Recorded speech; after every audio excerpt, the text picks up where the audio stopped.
Salam dostlar, hamınızı xoş gördük. Bugün sizinlə birlikdə 4-cü sinif Azərbaycan dili iş dəftərindən səhifə 59 və 60-da olan tapşırıqları həll edəcəyik.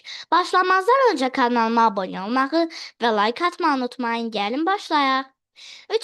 3 tapşırığında deyir ki, söz sırasındakı qanuna uyğunluğu müəyyən et və uyğun sözlə tamamla.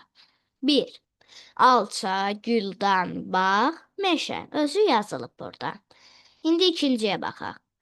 Paxıl, böyük, xırda, yaraşıqlı. 3. Dünən, tez, yuxarı, cəld. 4. Yumru, nazik, əyri, enli. 5. Biz, belə, sən, onlar. 6. Xeyli, az, bir neçə, çox.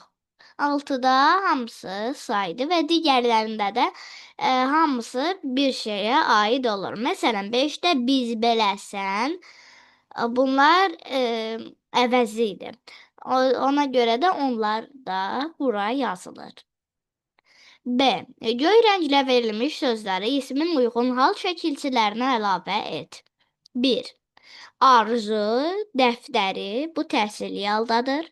Ülfətə, yönlü yalda verdi. 2. Mən bacımı məktəbdən çıxışlı hal evə yönlü halda gətirdim. 3. Məktəbimizin şagirdləri yarışda iştirak etdilər. Məktəbimizin yerlik halda, yarışda isə yerlik haldadır. C. Əvəzlikləri müəyyən et və nümunəyə uyğun cədvəli tamamla. 1. Bu kitab maraqlıdır. 1-də şəxs əvəzliyi yoxdur. İşarə əvəzliyi bu, sual əvəzliyi yoxdur. Sualı hansı? 2. Biz kitabxanaya bir yerdə getdik. Şəxs əvəzliyi biz, işarə əvəzliyi yoxdur. Sual əvəzliyi yoxdur. Sualı kim? 3-də Ramil mənim dostumdur. Şəxs əvəzliyi mənim, işarə əvəzliyi yoxdur. Sual əvəzliyi yoxdur. Sualı kimin? 4-də şəxs əvəzliyi yoxdur. İşarə əvəzliyi həmin, sual əvəzliyi yoxdur. Sualı hansı? 5. Aynur neçənci sinifdə oxuyur? Şəxs əvəzliyi yoxdur. İşarə əvəzliyi yoxdur. Sual əvəzliyi neçənci? Sualı yoxdur. Çünki sual əvəzliyi özü də sualdır. Onun sualı yoxdur. 6. 6. Anar belə gözəl ifadə edə bilmir. Şəxs əvəzliyi yoxdur. İşarə əvəzliyi belə, sual əvəzliyi yoxdur. Sualı necə? 7. Şəxs əvəzliyi o, işarə əvəzliyi yoxdur. Sual əvəzliyi yoxdur. Sualı kim? Keçək səhifə 60-a. Keçdik səhifə 60-a. Ölçü vahidləri. 1A tapşırığında deyir ki, mətndən əldə etdiyi məlumatlar əsasında məsələni həll et. Məsələn, tacir Türkiyədən 100 arşın parça aldı. Bu parçanın uzunluğu Rusiyada neçə arşın olar? Bu sualı cavablamazdan əvvəl sizə bir tövsiyəm var. Buradakı suallar Arşın Mal Alan filmi əsasındadır və dərslikdə də Arşın Mal Alan filmini qısa məzmununu mətn şəkildə keçəcəksiniz. Tövsiyəm də odur ki, Arşın Mal Alan filminə baxasınız. Çox maraqlı filmdir, mən baxmışam.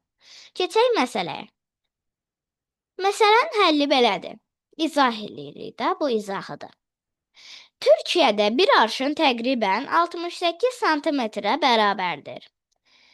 Tacir parça alındıqdan ölçü kimi çarşı arşını əsas götürülür. Beləliklə 100 arşın 68 santimetr vur 100 bərabərdir 6800 santimetrədir. Rusiyada isə bir arşın 71 santimetr təşkil etdiyi üçün 6800 santimetr böl 71 santimetr bərabərdir 95 alınır.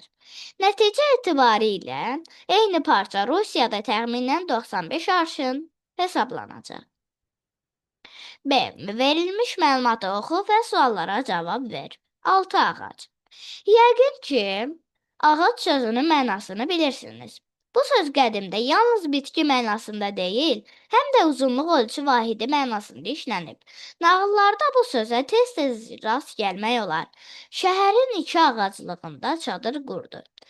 Bir ağac dedikdə 12 min addım nəzərdə tutulurdu ki, bu da təxminən 7 kilometrə bərabər idi. Qədim dövrdə Şamaxıdan Qubaya və digər şimal bölgələrinə karvan yolu var idi. Bu yol altı ağacı deyilən ərazidən keçirdi. Səfalı altı ağac, səfalı altı ağac karvanların düşərgə yeri idi. Bu adın tərkibindəki ağac sözü məsafə bildirir. Beləliklə, altı ağac Şamaxıdan bu yerə qədər olan məsafəni ifadə edir. Suallara baxaq. Mətndəki məlumatlara əsasən 1 kilometr təxminən neçə addımdır? 7 kilometr 12 min addım olduğu üçün 1 kilometr 12 min böl 7 bərabərdir 1714 addımdır. Şamaxıdan altı ağaca qədər olan məsafə neçə kilometrdir? Bir ağac 7 kilometr olarsa, 6 ağac bərabərdir 7 vurulsun 6, 42 kilometr olacaq. Deməli, Şamaxıdan altı ağaca qədər olan məsafə 42 kilometrdir. Belə dostlar, bugün də sizə ev tapşırıqlarını yerinə yetirməkdə kömək etməyə çalışdım. Ümid edirəm ki, video ürəyinizcə oldu. Əgər bəyəndinizsə videonu bəyənməyi, paylaşmağı və kanalıma abunə olmağı unutmayın. Hələlik.